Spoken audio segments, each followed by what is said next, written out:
The three faces of reform. Well, the first face is down in the field. This is a Tory councillor, 10 Reform, up in Glasgow. And he made the statement you're about to see, for which he's been reported to the police. And Reform do not seem to be standing behind him, rather distancing themselves. So first, we'll look at this typical Reform supporter in the field. Hi folks, it's Thomas. Now I normally come on to do these videos in a bit more positivity, but today I'm absolutely fizzing about an interview in an article in Glasgow Live that I've just read, which you'll see below, about the horrific abuse and how scared many women, particularly young women, are feeling here in Glasgow about going out in the city centre and about going about their day-to-day business. It's absolutely horrific, and I'm fizzing at the fact that not many politicians are standing up for women. Not many politicians are coming on to do these videos to say enough is enough. There are so many women in this country who are scared and who are worried. Now, I'm a brother of a 14-year-old sister. I'm a fiancé of a 26-year-old young woman as well. And I am petrified when they're out in the city centre because of some of the horrific stories that we are reading in the newspapers and seeing online and hearing people speak about. It is shocking. And politicians are too scared to challenge it. Let me be very, very clear. Any foreign national or an immigrant or asylum seeker who stalks, abuses, or physically puts a woman in scared of their safety should be kicked out of this country. No ifs, no buts, final, and that's it. And no politician has the guts to say that. And it's shocking, it is shameful. We have seen a massive erosion of women's rights in this country. Safe spaces, stupid arguments about what is a woman, all this nonsense that has eclipsed our entire political system here in Scotland. I know what a woman is. I will always stand up for women's rights, and it's time more politicians do the same. And now we'll look at the current position on the same subject, really, of the Reform leader, Nigel Farage. Possibility to deport hundreds of thousands of people. We simply can't do it. At the moment, it's a political impossibility. But is it your ambition? No. I'm not going to get dragged down the route of mass deportations or anything like that. I mean, people are always going to come and go, and we are a country that's engaged in international trade, and we have relationships around the world through the Commonwealth, etc. But yeah, we have to aim at a balanced migration policy. But net zero still means hundreds of thousands of people coming into Britain, immigrants coming into Britain. Isn't that too many? It may well be, but we have to start somewhere. Trump says in America that he wants mass deportations. We're talking about hundreds of thousands of illegal immigrants are in Britain at the moment. Some estimates say the number could even be in, 1 million plus. So do you support deporting all of those people? It's impossible to do. Literally impossible to do. In terms of the atmosphere in Britain, are you concerned that there is a rising level of anti-white hatred? I'm just concerned about a deeply divided society. Well, that was the leader of Reform, Nigel Farage, dodging and weaving on the subject he was clearer on before, but now has sort of morphed into the fuzzy world of the Conservatives that do the talk but don't do the walk. He hasn't even got the ambition to get rid of all the illegal immigrants. Not even the ambition. The answer to that was no. So I'm now going to show you the third face of what was Reform, because it's no longer Reform, because he's been pushed out. And he's been pushed out for his views, really, and for the problem that he couldn't actually speak to Nigel or the other people. They couldn't have policy committees in which he was on.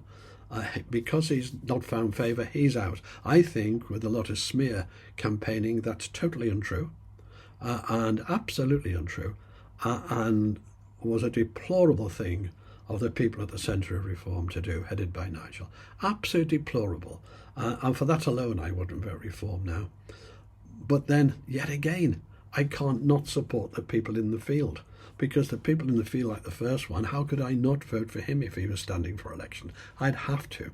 So the victims of this mess that Reform is now in are the people in the country, are the people who've worked very hard. I can't desert them with my vote. I can only desert Nigel with a possible vote. That's all I can do.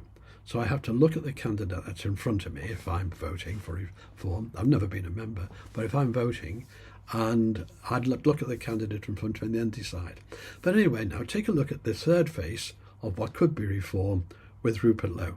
But friends, be in no doubt that our country is in the most precarious position I can remember. And what is the root cause? Uncontrolled mass immigration. Immigration, immigration, immigration. Legal and illegal. If raising legitimate concerns about thousands and thousands of unchecked foreign males illegally entering our country makes me far right, then so be it.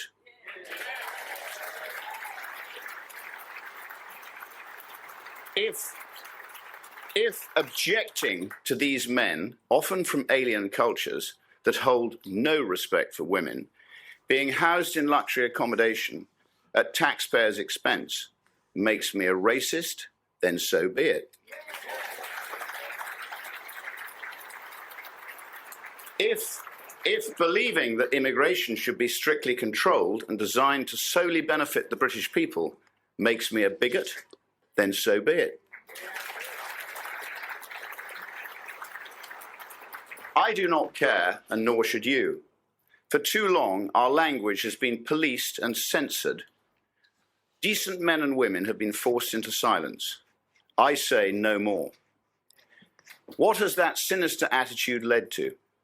The mass rape of young working-class white girls by mainly Pakistani men on an industrial scale. That is a rotting stain on our country's history. I do not say this lightly, but it makes me ashamed to be British. We failed those girls, and heads must roll. I want deportations, not just for the rapists, but also the family members who are aware of their heinous crimes. If that results in tens of thousands of deportations, then that is what must happen. I want prosecutions for anyone in any position of authority who knew about these savages and did nothing, or even worse, concealed their crimes. Not just their dismissal, criminal prosecutions must follow.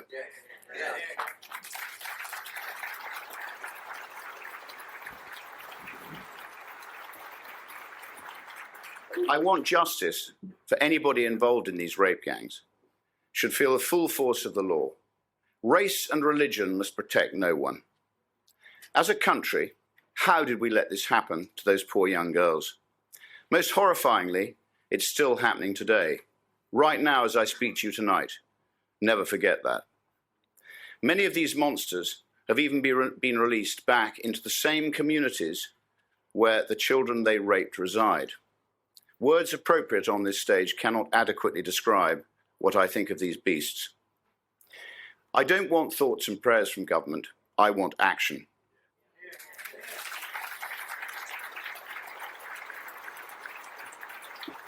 Deportations of foreign nationals who have come to our country and committed serious crimes against the British people. Deportations of those arriving in our country illegally. Send a message: if you come here without permission, you will not stay under any circumstance.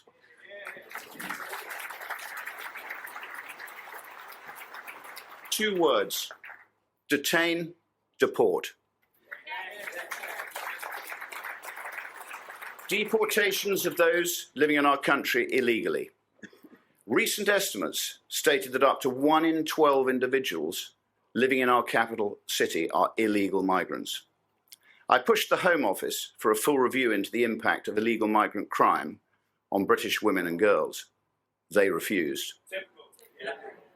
I ask, as I often do, who is this Home Office supposed to be serving? Between the 5th of July last year to the 4th of January this year, there were just 4,390 enforced returns of people with no legal right to remain. It's pathetic. In a recent debate with an immigration lawyer, another profession pork-barreling a living, I was told that a deportation scheme on the scale required would be impossible, as it would take a flight leaving every hour. That sounds like a very good starting point to me.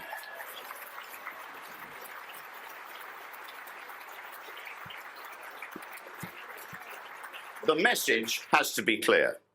If you're in our country illegally, expect deportation. Implement that on the scale required, and the boats will stop overnight. I can promise you that. Well, there we are. I think that people in the field, the reformers out there in the field who support reform, are far nearer to Rupert Lowe than the modified, new fuzzy-duddy, ducking and weaving Nigel Farage in immigration, because that's what we have. That's who he is now. He is very clear about it.